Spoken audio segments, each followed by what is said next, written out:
नमस्कार विद्यार्थियों। आज हम पढ़ने जा रहे हैं संस्कृत शिक्षण विधियों में दूसरी विधि व्याकरण अनुवाद विधि। इस विधि में हम पढ़ते हैं, ये परंपरागत प्राचीन विधियों में आती है। अंग्रेजी से संस्कृत, संस्कृत से अंग्रेजी में किस प्रकार से अध्ययन करवाया जाता था। इस विधि को भंडारकर विधि के नाम से भी हम जानते हैं। भंडारकर विधि में क्या होता है, सुनिएगा। यह विधि 1835 में लॉर्ड मेकाले द्वारा विकसित शिक्षा पद्धति का ही रूप है, क्योंकि ये उसी ज़माने में प्रारंभ हुई थी। डॉक्टर रामकृष्ण गोपाल भंडारकर ये इस विधि के संपादक हैं, प्रणेता हैं। इनके द्वारा इस विधि को प्रारंभ किया गया था, इसलिए इन्हीं के नाम पर इस विधि को पुकारा जाता है या जाना जाता है भंडारकर विधि।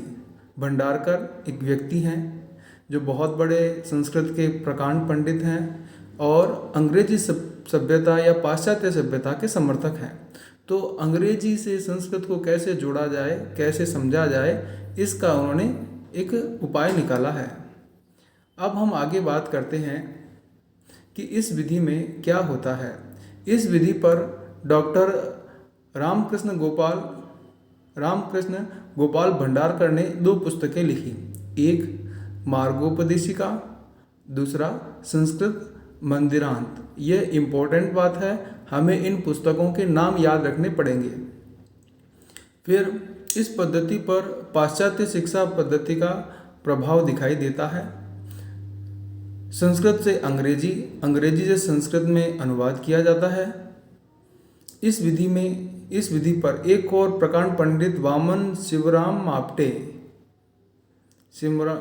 ने भी एक पुस्तक लिखी है, जिसका नाम students guide to Sanskrit composition के नाम से जानी जाती है। यह भी इस विधि को पढ़ने में सहायक पुस्तिका है और ये दूसरी प्रमुख पुस्तक है जिसमें व्याकरण अनुवाद विधि की बात की गई है। इस विधि के माध्यम से कंठस्थीकरण की अपेक्षा, जो कि परंपरागत पद्धति थी, याद करना, बार बार रटना, उसके अपेक्षा बोध शक्ति को जागृत करने और अभ्यास पर बल दिया जाता था। यह एक मनोवैज्ञानिक विधि है। कुछ मनोवैज्ञानिक सिद्धांतों का भी इसमें पालन किया जाता है। इस विधि के द्वारा सर्वप्रथम संस्कृत व्याकरण के पाठ की उदाहरण सहित व्याख्या की जाती है। उस व्याकरण नियम का पर्याप्त अभ्यास कराया जाता है और अभ्यास के लिए नवीन शब्द बताए जाते हैं। इन वाक्यों के अभ्यास हेतु शब्दकोश के लिए नए नए शब्दों का बोध भी करवाया जाता है। अब हम सोपान की बात करें। व्याकरण अनुवाद विधि के 4 सोपान हैं।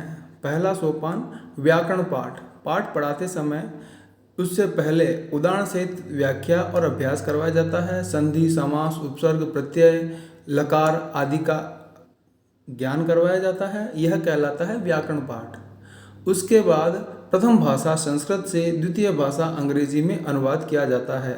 यहाँ बिल्कुल ध्यान रखना है, प्रथम भाषा से द्वितीय भाषा में अनुवाद।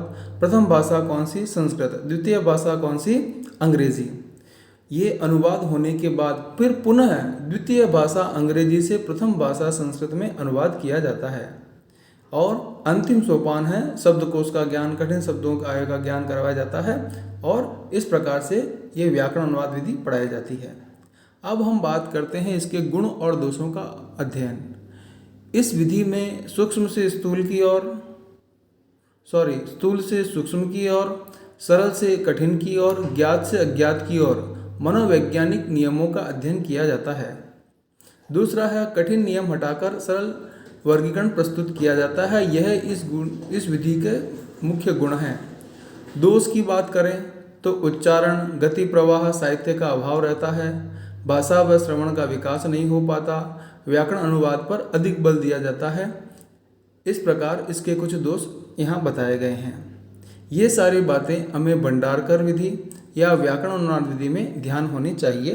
धन्यवाद।